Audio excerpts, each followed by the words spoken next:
40 किग्रा शहद का कोई बंदर 600 न्यूटन का अधिकतम तनाव सह सकने योग्य किसी रस्सी पर चढ़ता है। ये देखिए बंदर है आपका। ये बंदर का जो मास है 40 केजी है और ये जो रस्सी है 600 न्यूटन सहन कर सकता है। 600 न्यूटन का बल क्या है, सहन कर सकता है, तनाव सहन कर सकता है। किसी रस्सी पर चढ़ता है, नीचे दी गई स्थितियों में से किसमें रस्सी टूट जाएगी। देखिए यहाँ पर 4 कंडीशन दिया है। इन चारों में एक कंडीशन ऐसा होगा जो 600 से अधिक यदि आता है तो उस स्थिति में रस्सी क्या होगी, टूट जाएगी, क्योंकि इसकी जो सहन करने की जो क्षमता है 600 न्यूटन है। 600 न्यूटन से अधिक होता है तो रस्सी क्या हो जाएगी, टूट जाएगी। तो पहला कह रहा बंदर 6 मीटर पर सेकंड स्क्वायर के त्वरण से ऊपर चढ़ता है। दूसरा कह रहा बंदर 4 मीटर पर सेकंड स्क्वायर के त्वरण से नीचे उतरता है। तीसरा कह रहा बंदर 5 मीटर पर सेकंड की एक समान चाल से क्या, ऊपर चढ़ता है। और ये कह रहा है चौथा नंबर, बंदर लगभग मुक्त रूप से गुरुत्व बल के प्रभाव में रस्सी से क्या, गिरता है। तो देखिए देखते हैं क्या होगा कि इस स्थिति में माना बंदर रस्सी पर टी बल नीचे की ओर लगाकर एक त्वरण से क्या, ऊपर की ओर चढ़ता है। टी बल लगाकर, ठीक है ना, नीचे की ओर लगाकर ए त्वरण से किधर जाएगा, ये ऊपर जाता है। तो इस स्थिति में रस्सी भी बंदर पर टी बल ऊपर की ओर लगाएगी। टी बल क्या लगाएगी, ऊपर की ओर लगाएगी। तो जो आपका नेट बल होगा, आपका नेट बल जो होता है आपका एफ इक्वल हो जाएगा टी माइनस हो जाएगा आपका क्या, एम जी। टी माइनस क्या हो जाएगा, एम जी। और this implies T minus M G equal क्या हो जाएगा, एम ए हो जाएगा, न्यूटन के द्वितीय नियम से। न्यूटन के द्वितीय नियम से तो टी इक्वल हो जाएगा एम जी प्लस क्या, एम ए। माइनस से ट्रांसफर करेंगे तो प्लस होगा, तो टी इक्वल हो गया एम जी प्लस ए। एम क्या हो जाएगा, जी प्लस ए। तो पहला स्थिति देखते हैं।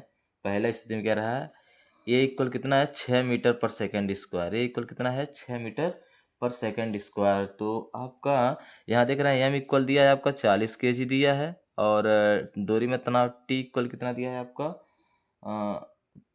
टी का मान निकालना है। क्या निकालना है, टी का मान निकालना है। एम की 40 केजी दिया है। ए इक्वल दिया है आपका 6 मीटर पर सेकेंड स्क्वायर। और जी की वैल्यू दिया है आपका दिया है 10 मीटर पर सेकेंड स्क्वायर। जी की वैल्यू दिया है 10 मीटर पर सेकेंड स्क्वायर। तो ए इक्वल होगा 6 मीटर पर सेकेंड स्क्वायर और जी इक्वल होगा 10 मीटर पर सेकेंड स्क्वायर।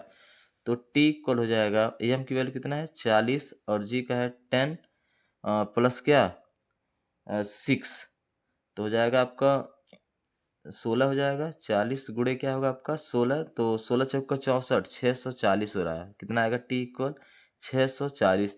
अब देख रहे हैं ये जो टी की वैल्यू आ गया 640 और आपका इसमें सहन जो रस्सी सहन करने की जो कैपेसिटी है, जो क्षमता है 600 न्यूटन है।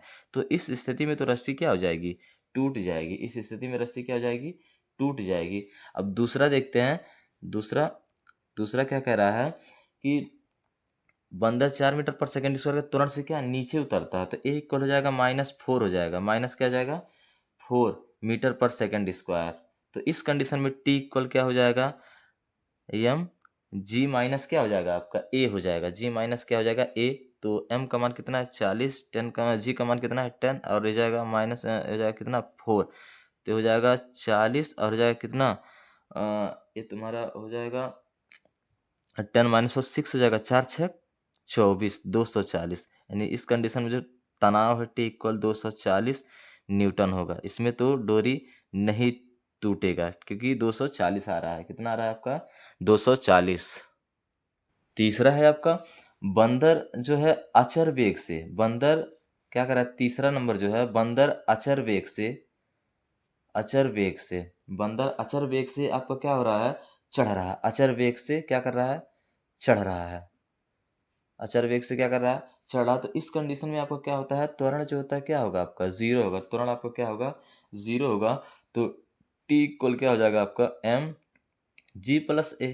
तो एम हो जाएगा जी और प्लस ए का मान कितना है आपका जीरो। तो एम की वैल्यू कितना है 40 है और जी की वैल्यू कितना है आपका 10 है। तो हो जाएगा कितना 400 न्यूटन। कितना आ जाएगा आपका 400। इस कंडीशन में जो तनाव आएगा आपका कितना आ जाएगा आपका 400 न्यूटन। डोरी में जो तनाव होगा 400 न्यूटन। ये भी देख रहे हैं 600 न्यूटन से क्या है कम है। इस स्थिति में भी बंदर क्या होगा, आसानी से क्या चढ़ सकता है।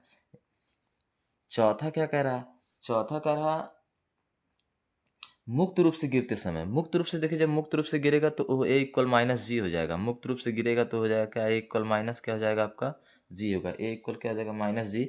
तो तनाव टी इक्वल क्या हो जाएगा आपका एम जी माइनस जी हो जाएगा, क्योंकि ए माइनस क्या है आपका, ए इक्वल माइनस जी है तो जी माइनस जी, तो टी इक्वल क्या हो जाएगा आपका एम इंटू क्या हो जाएगा जीरो, तो टी इक्वल क्या हो जाएगा आपका जीरो। टी इक्वल क्या हो जाएगा आपका जीरो, अर्थात रस्सी का तनाव क्या हो जाएगा शून्य हो जाएगा। तो आप देख रहे हैं जो आपका पहली स्थिति जो है 640 न्यूटन आ रहा है आपका। पहले स्थिति में जो 640 600 इज लेस देन क्या है 640, तो इस कंडीशन में क्या होता है आपकी डोरी टूट जाएगी। डोरी क्या हो जाएगी, टूट जाएगी। जो पहली स्थिति में जो हमने सॉल्व किया है उस स्थिति में क्या होता है आपका डोरी क्या हो जाएगी, टूट जाएगी। यहाँ देख रहे हैं ये जो 640 न्यूटन आया है, तो इस कंडीशन में क्या होगा डोरी टूट जाएगी, क्योंकि इसकी सहन करने की क्षमता 600 न्यूटन है। इस रस्सी का जो सहन करने की क्षमता जो है, इस जो तनाव सहन करने की क्षमता है कितना 600 न्यूटन है। और यहाँ आप देख रहे हैं कितना हो रहा है आपका 640। तो इस स्थिति में यदि बंदा चढ़ता है तो ठीक है ना, तो इस रस्सी क्या हो जाएगी आपकी टूट जाएगी।